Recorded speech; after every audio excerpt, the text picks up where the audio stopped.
안녕하세요. 인문결TV 저는 여러분들의 이슈피커 애나입니다. 오랜만에 인사드리죠. 안녕하셨어요? 네, 오늘 임상훈 소장님과 함께하겠습니다. 어서 오세요. 안녕하십니까. 안녕하세요.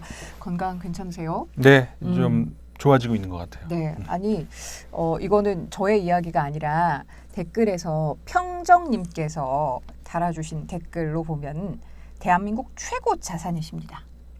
뭐가요? 제가요? 설마 그럴 리는. 김영미 PD님과 함께 이야기를 해주셨던 약자와 전쟁 두 번째 이야기를 들으시고 두 분 대화 정말 가치 있어요. 순전히 저의 주장이지만 두 분은 대한민국의 최고 자산입니다라고 남겨주셨거든요. 고맙습니다. 네, 그리고 그 인문학으로 시사읽기 저희가 또 그 올리비아드 하빌랜드의 네. 별세 소식과 함께 예. 전해드렸었잖아요. 그때 이야기를 들으신 맑은 하루님께서도 임 소장님의 말씀은 좁은 시각의 저에게 폭넓은 이해를 가질 수 있게 해주어 늘 소중하고 감사합니다. 인문결TV 컨텐츠는 보물입니다. 자세를 고쳐할게요.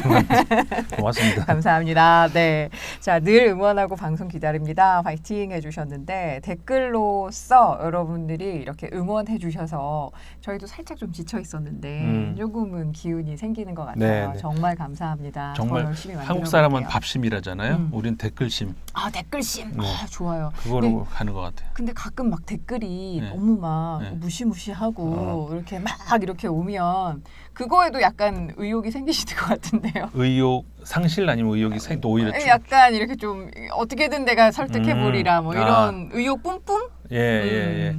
근데 이게 우리의 경우는 아닌데 네. 예를 들어서 이제 뭐 네이땡 이런 그런 네. 데서 이렇게 쓰나미 같이 이렇게 몰아치는 어떤 네, 그런 거 네. 있잖아요. 네. 근데 그런 것들이 이 어떤 그 어느 정도에 들어볼 만한 어떤 내용이 조금이라도 들어있으면은 그것도 다 좋은데 정말 이걸 어디부터 손대야 될지 모르는 그런 그 막무가내 댓글들 있잖아요. 맞아요. 그런 게 쓰나미로 밀려오면은 저 개인에 대한 상처가 아니고 이게 우리나라의 그 집단 지성이 이 정도밖에 안 되나라고 하는 그 절망감이 맞아요. 예, 그게 가끔은 저를 좀 이렇게 상처를 주긴 해요. 저희는 또 생방송 진행하면서 많이들 또 이렇게 문자로 또 요즘은 그렇죠. 앱으로도 쉽게 참여하실 수 있으니까 문자를 주시는데 어떨 때는 가끔 내가 진짜 감정 노동을 하고 있구나 그런 생각이 좀 들 때도 있더라고요. 네, 그래서 네.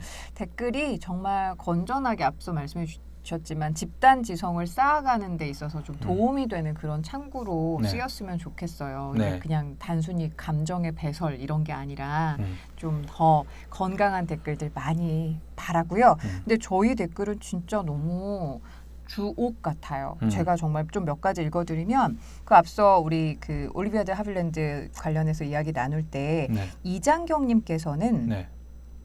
미투 이제는 젠더 평등을 말합시다라는 이야기를 해주셨어요. 그러니까 여자 남자 가리지 말고 서로의 역할을 새롭게 정립해야 한다고 생각하는데 이런 이야기하면 성추행이라고 하니 점점점 이런 이야기 전해주셨었고요.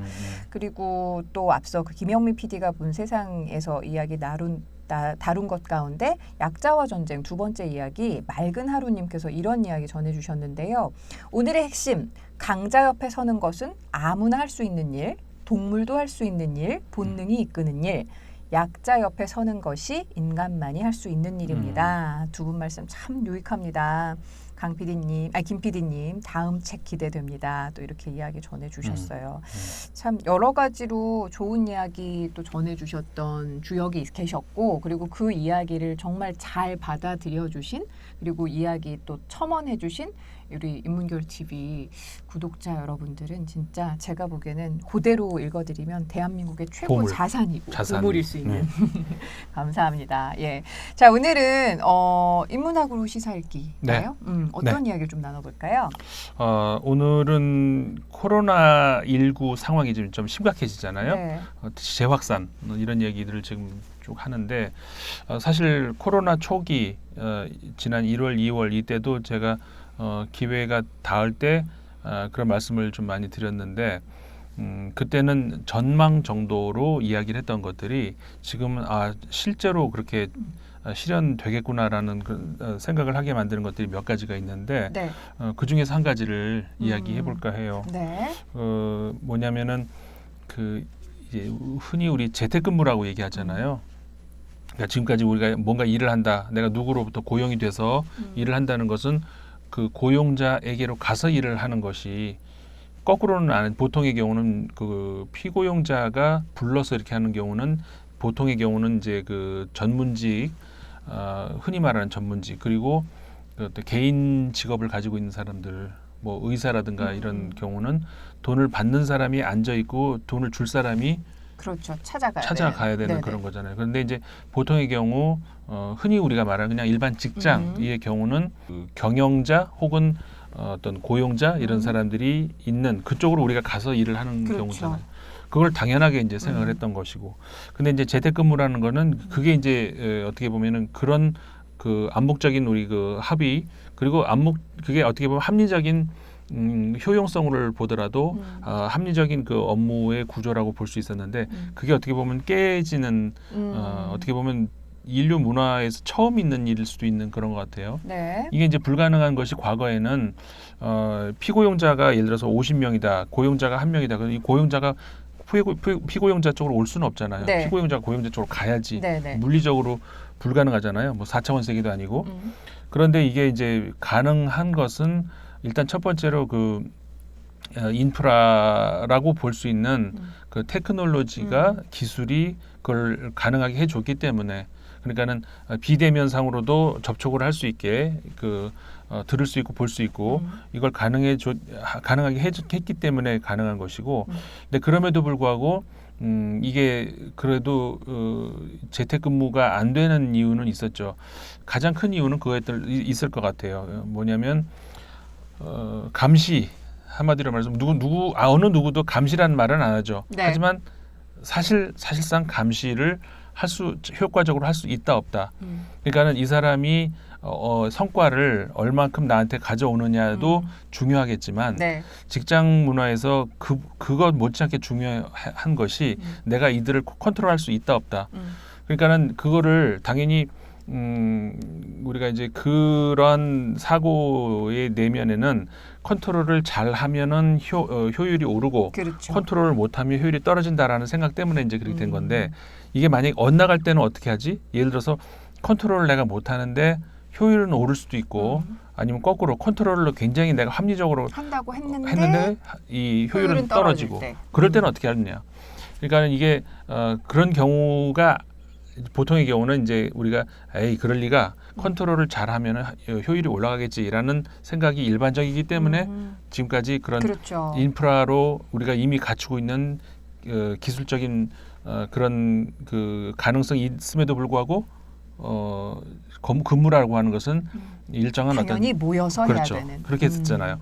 근데 이게 흔들리고 있는 이런 것들이 뭐 물론 저뿐만이 아니라 많은 사람들이 포스트 코로나의 사회를 우리가 생각을 해볼 때 그런 그 한 장소에, 그러니까 공간상으로 많은 사람들이 모여서, 그러니까 많은 사람들이 모이려고 하다 보면은 좀 넓은 공간이 필요하고, 그게 보통 우리 직장이다 뭐 어떤 이런 거 있잖아요.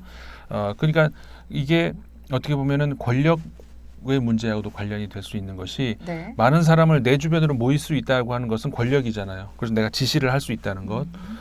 내 주변으로 한 명만 불러서 지시를 한다 보다 50명을 불러서 한 300명을 1000명을 불러서 지시를 할 수 있다는 것은 그만큼 내 권력인 것이고, 그러니까는 물리적 이 공간 보유 능력이 곧 권력의 정도하고 네. 비례한다라는 것이 일반적이었단 맞아요. 말이죠. 그러니까 제가 처음에 이제는 대학교 졸업을 하면서 이제 입사를 하면서 네. 바라봤던 게, 저희는 또 아나운서라는 그 직업적인 특성상 예. 이렇게 뭐 누가 누구에게 지시를 하고 이렇게 좀 상명하고 이런 것보다는 각자 맡고 있는 프로그램에서 각자의 역량을 드러내는 게 예. 제일 최우선인 그런 직업임에도 불구하고 딱 처음 갔는데 되게 우밀조밀 앉아 있었어요. 근데 이상하게 부장님 방은 3배 정도의 크기인 거예요. 네. 3배 정도 크게 혼자 앉아 있는. 네, 그래서 처음에 저는 왜 이렇게 넓지? 근데 그게 그때 은근히 생각한 게 권력자는 넓은 공간을 차지하는 게 당연하고 그냥 부하 직원은 좁은 공간에 오밀조밀 모여 있는 게 네. 가장 좋은 건구나. 그게 그렇죠. 그냥 당연하구나라고 생각을 했는데 음. 요즘에 이렇게 또 뭐 재택근무 이야기 많이 나오면서 생각을 하니까 그 공간 자체가 엄청난 커다랗게 권력을 그렇죠. 과시하는 그렇죠. 그런 용도이기도 했구나 싶더라고요. 그래서 우리가 무의식적으로 느끼고 있는데 이게 의식적으로 우리가 인지하지 못하고 있었던 그것들이 바로 이런 거. 예를 들어서 이런 거 있잖아요. 권력자의 방을 네.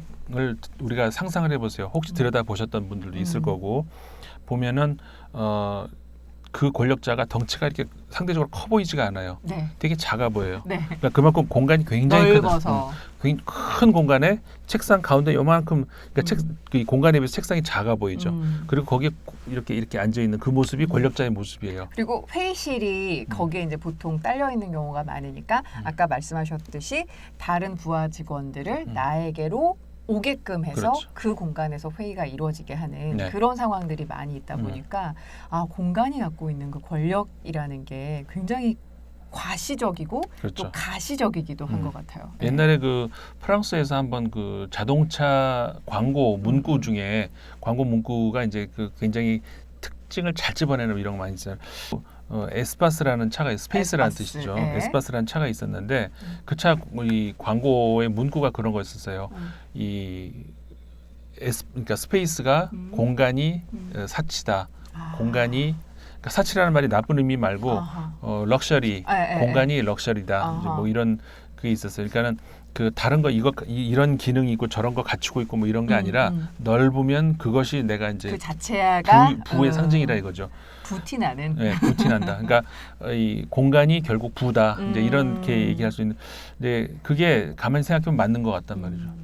그러니까 이것저것 우리가 뭐 다양한 기능을 부여할 수는 있는데 결국은 내가 얼마나 넓으냐 뭐 이런 건데 그래서 우리 과거에도 궁궐이 얼마나 넓냐 가지고 그 나라의 권력이 얼만큼 그 다른 나라의 저 힘에 비해서 말강하느냐 이거잖아요. 그렇죠. 그다음에 종교도 마찬가지고요. 그러니까는 죽어라고 이 뭐 다는 아니지만 일부 이제 교회들 같은 경우에는 그렇게 크게 지으려고 그만큼 교회. 그렇죠. 교세를 이제 강조하고 싶은 거고 네. 과시하고 싶은 거고 네. 그리고 그렇게 하느님을 많이 가까이에서 보고 싶은지 하늘 끝으로 최대한 높이 올라가려고 애를 쓰고 그러니까 이것도 교세를 과시하기 위한 그런 것이고요. 이게 뭐 최근만의 일은 아니고 과거 유럽에서도 이제 그 카톨릭 당시에도 그렇죠. 뭐든지 약간 그 마을에 가면 가장 좋은 자리에 성당이 성당부터 뾰족하게 굉장히 그리고 지금 남은 건축물 보면 전부 성당 건물이잖아요. 대단하죠. 그러니까 전부 우리가 그 모든 건축 기술 총 집대성에서 가장 넓게 가장 훌륭한 양식, 가장 훌륭한 어떤 그 기술 총동원해서 지을 수 있는 거 이게 이제 종교적인 종교 건물들. 건물이었던 것이고요. 그러니까 그만큼 절도 권력이 절대적으로 그렇죠. 작용을 하는 게 또 공간의 모습일 수도 그렇죠. 있고. 근데 코로나 사태로 그걸 못 하게 됐네. 그러니까요. 어허. 넓은 뭐 기업체 같은 경우에도 네. 그 넓은 방 이제 모든 기업이 다 그런 건 아닐 테고 전원이 다 그런 건 아니겠지만 어쨌든 간에 방이 이제 텅텅 비어가면서 재택으로 이렇게 빠지니까 네네. 당연히 이 권력자 입장에서는 그게 싫겠죠. 왜냐하면 지금까지 우리가 얘기한 이거의 반대 현상으로 가고 있으니까 네네. 권력자 입장에서 내 힘이 빠져나가는 거잖아요. 당연히 싫겠죠. 그런데 역설적으로 업무의 효율은 높아지고 있다는 것이 최근 여러 조사 결과에서 나오고 있거든요. 네. 그러니까 이 현상을 어떻게 이해를 해야 되느냐 이게 이제 어떻게 보면 앞으로 이제 포스트 코로나에서 중요한 문제가 될 수가 있는데 그러니까 이 경영자 입장에서는 역설적이잖아요. 내 권력이 빠져나가는 그러니까 내 힘이 빠져나가는데 업무 효율이 높아진다? 그럼 이걸 어떻게 해야 되지? 싶은 그치. 거죠. 그러니까 여기서 이제 우리가 경영자 입장에서는 네. 판단을 해야 되는 어떤 그런 어떤 그 전환점에 놓여 있다라고 할 수가 있는 것 같아요. 우리가 이제 사실 대학 이야기도 마찬가지인데 대학도 그렇잖아요. 대학은 이 지금에 와서는 많이 그래도 줄어들긴 했지만 과거 70년대, 80년대까지만 해도 대학도 권력이었었어요. 그럼요. 그러니까는 젊은 사람들일지언정 그러니까 젊은 사람들이 권력이 있어봐야 얼마나 있겠냐 하지만 무슨 대학 다닌다, 무슨 대학 다닌다 이런 것들은 사실 권력이었고 평생 따라다닐. 그럼요. 그러니까는 보통 그 좀 좋은 대학이 이 캠퍼스도 넓을 확률이 높았었어요. 그렇죠. 모든 대학이 다 그렇지는 않았지만 대부분의 경우 소위 명문 대학이라 하면 캠퍼스도 굉장히 넓은 캠퍼스를 보유하면서 노른자 자리 차지하고 그리고 지금은 뭐 그렇지는 않지만 과거에는 일반인들이 안에 들어가기도 좀 어려웠었어요. 네. 그리고 도서관도 그렇고 사실 우리나라 같은 경우에 사립대학이 많기 때문에 뭐 그런 측면도 없잖아 있지만 유럽 같은 경우에는 대학이 대부분이 국립대학이잖아요. 네네. 그러면은 대학 도서관도 그 학교 학생들을 위한 게 아니고 국립도서관이에요. 공공도서관처럼 네, 활용이 그러니까 가능해요? 시민들이 다 들어가서 활용할 수 있는 거죠. 물론 이제 등록하고 이렇게 하면. 네네네. 근데 우리는 이게 무슨 뭐 학생만 가능하잖아요. 그렇죠. 그것도 도서관 학생만 가능한데 상당 부분이 도서관의 건물의 상당 부분이 그 취업 준비 그리고 이제 고시 준비 뭐 이런 그래가지고 맞네. 그냥 자기 이렇게 공부하는 거지 이 뭐 이걸 활용하는 이런 게 아니고 그렇게 전락을 해버렸잖아요. 그러니까 도서관이 제 기능을 못하는 이런 것들도 어쨌든 이 모든 것들이 대학까지도 포함을 해서 그런 이제 권력화되어 버리고 있는 것. 그러니까 그 넓은 캠퍼스가 과연 그 소수의 학생들만을 위해서 그렇게 그리고 나머지 사람들은 별로 이용하지 못하게 하는 그게 과연 합리적인 공간 활용인가? 이 종합적인 문제들이 지금 아까 말씀하신 것처럼 할 수가 없게 된 상황이잖아요. 예. 지금 코로나19로. 그렇죠. 대학 같은 경우는 더더군다나 기업보다 네. 더하고 그렇잖아요. 네네. 지금 대학 캠퍼스가 텅텅 비고 놀고 있잖아요. 있죠. 예. 예. 그러니까 그런 공간에 그런다고 해서 대학생들이 그러면 학생들이 그만큼 학업이 떨어지느냐? 요 문제는 우리가 이제 따로 또 얘기를 해야 될 것 같아요. 떨어지지 이렇게 얘기하시는 분이 있기 때문에 네네. 자, 그 문제는 이제 좀 이따 따로 얘기할 건데 어쨌든간에 그렇게 되면서 이 문제를 앞으로 어떻게 해야 되느냐? 이 적어도 이런 생각은 할 것 같아요. 경영자 입장에서 그래 만약 그렇다면 그러니까 우리 좀 전에 얘기한 것처럼 내 힘이 빠져나갔더니 오히려 효율이 높아졌다. 만약 이런 현상들이 반복이 된다면 아마 경영자 입장에서는 이런 생각을 할 것 같아요. 그렇다면 기왕 이렇게 되는 거 조직을 개편한다. 소위 우리 흔히 뭐라고 얘기해요? 구조조정이라는 말로 표현되는 그런 거 있잖아요. 인력을 감축한다든가 이런 거. 그러니까 회사의 조직을 다시 한번 개편하는 이런 유혹에 빠질 수가 있을 거예요. 네. 그러니까 무슨 얘기냐면 기왕 그러면은 그래 내 주변으로 모일 수도 없는 것 그런데 효율이 올라간다. 그렇다. 그러면 그 많은 사람들을 더 고용을 하는 것보다는 해고를 더 많이 하고 그렇죠. 업무 효율성은 높아졌으니 네. 그만큼의 인력만을 남기고 나머지는 다 그냥 구조조정을 그렇죠. 통해서 정리하는 게 그렇죠. 왜냐하면은 이렇게 생각을 하잖아요. 그 경영자 입장에서는 어차피 재택근무를 한다 그러면은 시간을 더 많이 벌 거 아니에요. 왔다 갔다 아침에 씻고 저 대중교통 이용해서 나오고 들어가서 뭐 하고 이런 공간이 다 빠진다 그러면은 이런 사람들 이게 뭐 꼭 나쁜 것이 아니고 분명히 있을 거란 말이에요. 9시부터 만약에 이 업무 시작이다. 8시 반까지 자다가 일어나서 그냥 후다닥 일어나서 침대에는 바로 여기 바로 나와서 첫 컴퓨터 딱 켜고 딱 일 시작하는 것도 할 수 있잖아요. 위에만 와이셔츠 딱 입으면은 밑에는 뭐 속옷을 그렇죠. 입던 뭐를 입던 네네. 그러면 경영자 입장에서는 모르잖아요. 그러니까는 경영자 입장에서는 그만큼 시간이 그러니까 남아 도는 거네. 그렇다면 그러니까는 구조조정도 가능하겠다고 생각을 할 수 있다는 것이죠. 근데 이제 근본적으로 우리가 테크놀로지라고 하는 것은 인문학적으로요. 그 기술이 발전한다는 것은 무언가를 우리가 그 수단을 통해서 목적을 이룬다는 거란 말이에요. 근데 예를 들어서 내가 옷을 더워서 벗어서 걸고 싶은데 어떻게 할까라고 생각을 하면 뭐 수단을 찾겠죠. 뭘 벽에다가 뭘 툭 튀어나온 뭐를 이렇게 고정을 시키면 거기다 이렇게 옷이 딱 걸쳐지니까 가능하지 않겠는가? 그러면 툭 튀어나온 걸 벽에다 어떻게 붙이지? 그러면 뭐 망치를 찾고 뭐 이런 식으로 하면서 못을 박는 행위를 할 거 아니에요. 이게 수단과 그 목적 네. 이게 이제 기술이란 말이에요. 네. 그런데 근데 그 기술 중에서도 목적을 향해서 목적은 외부에 있잖아요. 예. 그러니까 못과 망치가 있으면 못의 목적이 있는 게 아니라 망치의 목적이 있는 게 아니라 옷의 목적, 옷을 옷을 거는 걸고자 하는 예, 게 그게 목적인 거죠. 그러니까 여기에는 목적이 없어요. 네네. 그런데 보통 우리가 말하는 예술이라고 하는 것은 못과 망치에 있는 것이지 옷에 있지는 않는다는 그렇죠. 거예요. 그러니까는 목적이 외부로 향해 있는 게 아니라 목적이 내부로 향해 있는 걸 우리가 흔히 예술이라고 한단 말이에요. 그러니까는 그거를 우리는 이제 제가 하는 인문학에서는 그게 에스테틱, 그게 미학이라고 해요. 그 아름다움을 미자하고 관련이 없는. 근데 우리가 이제 기술을 발전시킨다. 예를 들어서 이제 뭐 카메라를 만들고 마이크를 만들고 컴퓨터를 만들고 그래서 이제 직접 거기까지 이동하지 않아도 멀리서도 소통을 할 수 있는 그런 그 수단이 만들어진다는 것은 목적이 있을 거 아니에요. 그 목적이 뭐냐라고 하는 것은 결국은 일을 효율적으로 할 수 있게 하는 것. 그러니까 무슨 얘기냐면 내가 굳이 장소 이동을 하는 그런 수고를 하지 않고도 그러면 무슨 얘기냐면 기술이 발전을 한다는 것은 그만큼 인간에게는 시간을 많이 남길 수 있다는 그런 걸 얘기해요. 그 목적으로 인간이 기술을 발전시키는 거란 말이에요. 그러니까는 이걸 못을 대고서 손가락으로 백날 눌러봐야 며칠을 해도 아마 안 들어갈. 망치 한 방이면 끝이고 삽질을 몇 번을 해도 안 될 거를 저는 군대에서 경험을 했거든요. 네. 그 땅을 파라고. 네. 지금 군대는 안 그럴 거예요. 옛날 저 다닐 때는 우리가 이제 그 화장실도 네네. 우리 퍼셋 그래서 그걸 이게 차오르잖아요. 네. 그러면 옆에다가 땅을 파서 그거를 네. 퍼다가 옮겨요? 묻어서 이거 군인들이 다 해요. 이게 겨울 되면 이렇게 산이 돼요. 그 나중에는 위로 올라와 이렇게.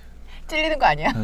찔려요. 산이 올라오니까. 아이고. 그러면 그거를 이제 이렇게 깨야 돼요. 또. 네. 그러니까 그런 걸 군인들이 하는데 옆에서 땅을 파는데 하루 종일 파도 이제 그걸 묻을 만큼 땅을 안 파지는. 근데 마침 공병대에서 이 포크레인이 굴삭기 지나가는 거예요. 그래서 아나운서라서 굴삭기 한 번만 파달라. 한 번만 파달라 했더니 그래요? 그래서 한 번 쑥 파. 그거야말로 기술의 발전이고. 그러니까 그렇게 하면 우리는 하루 종일 걸릴 거를 안 그쵸. 해도 이게 기술의 발전이란 말이에요. 네네네. 그러면 거기서 군인들을 잘라? 그러니까 그 공병대만 남기고 나머지는 다 잘라? 그런 건 아니잖아요. 그러니까 기술이라고 하는 것은 그 일부만 일을 하고 네. 나머지는 해고를 시키다라는 의미에서 그 인류 문화에서 기술이라는 게 있는 게 아니라는 거예요. 네. 모든 사람들이 24시간 걸려서 일을 할 것을 예. 2시간만 걸려서 할 수 있다면 네. 나머지 이 22시간을 네. 인간의 복지로 돌아가잖아요. 그렇죠. 하다못해 낮잠을 자든가 아니면 그 시간 딴 걸 하든가 이게 기술 발전의 그 기본적인 핵심이란 말이에요. 근데 경영자들은 그런 행동을 안 하는 것이죠. 그렇죠. 물론 그들이 그렇게 하는 거는 뭐 이윤이라고 하는 목적이 있죠. 물론 무슨 머리가 이상해서 그런 건 아니죠. 하지만 그런 것들은 기본적인 그 인문학적으로 기술의 발전이라는 것이 무엇을 의미하는지에 역행하는 것이기 때문에 네. 그래서 저항해야 되는 것이고 그래서 그 노동자들의 저항이 인문학적으로도 합리적인 가치가 있는 것이라고 얘기를 할 수 있다는 것이죠. 그래서 아까 얘기했던 앞으로 코로나 이후로 네. 이것이 재택근무가 늘어난다. 그렇게 되면서 만약에 이게 해고로 이어진다. 그거는 우리가 온몸으로 저항해야 되는 네. 포스트 코로나 얘기할 때 우리가 이제 올라타야 되는 게 있고 제가 그런 얘기 말씀 많이 드렸잖아요. 올라타야 되는 게 있고 저항해야 되는 게 있다. 올라타야 되는 거 재택근무 같은 거 올라타야 된다고 생각을 해요. 근데 그것이 결국은 다른 또 어떤 그런 부작용으로 이어진다면 그거는 우리가 저항해야 된다는 문제죠. 그런 문제들이 여기 같이 들어있는 것 같아요.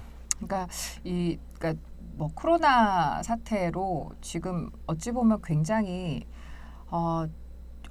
그럴 거야라고 이렇게 그냥 무심하게 좀 그렇게 생각했던 좀 네. 가볍게 생각했던 것들이 네. 그렇게 돼버린 것들이 상당히 많아요. 예. 근데 그런 문제 중에 하나가 이런 재택근무로 인한 여러 가지 어찌 보면은 고용자나 또 경영자 입장에서는 잉여 인력이라는 말로 생각을 하고 네. 그 효율이 올라갔기 때문에 나머지 그만큼의 효율을 낼 수 있는 사람들 외에는 다른 사람들은 다 잘나 이렇게 이야기하기가 어찌 보면 쉬울 수 있지만 네. 말씀해주신 대로 목적이 좀 내부로 향하는 그런 것들에 대한 가치를 우리가 꾸준히 어필을 하고 고용주 에게도 그리고 고용자 스스로도 그 가치에 대해서 자꾸 어필하고 그게 잉여가 아니라 우리의 또 다른 가치를 위해서 인간으로서 할 수 있는 여러 가지 것들을 위해서 보존받아야 되고 오히려 어찌 보면 더 이렇게 독려되어야 될 그럴 상황인데 그거를 자르는 걸로 예전 산업화 시대 때의 사고방식을 가지고서 살자고 하면 네.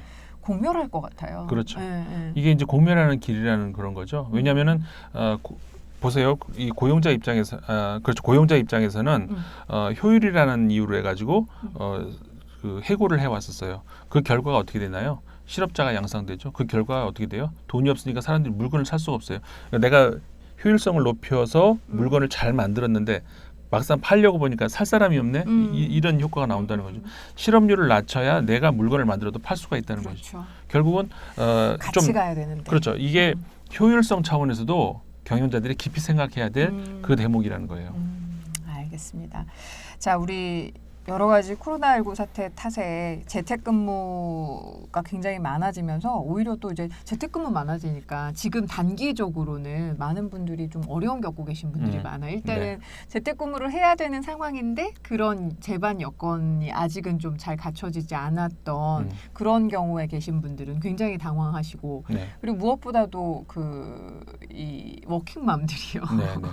집에서 아이도 아이대로 돌보고 그러니까. 또 회사에서 요구하는 그런 또 여러 가지 근무는 해야 되고 이걸로 또 지금 단기적으로는 굉장히 어려움이 많지만 장기적으로는 이렇게 갈 수밖에 없는 상황임을 조금 깨닫고 해야 될 여러 가지 철학적인 고민도 그렇고 기술적인 것도 좀 고민을 계속 해야 될 것 같아요. 네, 예. 그렇죠. 너무 늦습니다. 조금 전에 그 대학교에서 학업 어떤 성취도가 떨어진 그 문제도 이제 간단하게 얘기를 한다면은 그 사실 그 업무도 마찬가지인데 그게 효과적이지 못하다라고 하는 것은 우리가 이제 그 습관이 안 돼 있는 그런 거 있잖아요. 그러니까 교수님들 혹은 뭐 경영자들 뭐 회의할 때도 마찬가지일 거예요. 카메라를 보면서 말을 해야 되는 것이 습관이 안 들고 영 어색하고 답답하고 그럴 수 있는 거죠. 그러니까 그거는 두 가지 문제가 있을 것 같아요. 그러니까 일단은 그 기술이 그만큼 따라가지 못해서 그렇다는 것. 근데 앞으로는 그 방향으로 갈 수밖에 없을 거예요. 또 하나는 내가 습관이 안 들어서 그럴 수 있는 것. 이것도 습관이 돼야 될 수밖에 없는 그런 것이고 어쨌든 그런 아직까지 그 부족한 부분이 많이 있고 하지만 이 방향은 그쪽으로 갈 수밖에 없는 것 같아요. 그런 거에서 우리가 나올 수 있는 우리가 적응해야 되는 것과 저항해야 되는 것들 이런 것들을 우리 같이 생각해야 될 그런 필요는 있는 것 같아요. 알겠습니다. 자, 오늘 인문학으로 시사읽기 코로나 시대 재택근무와 관련해서 여러 가지 또 철학적인 고민도 같이 해봤습니다. 다음 시간도 기대해 볼게요. 감사합니다. 고맙습니다.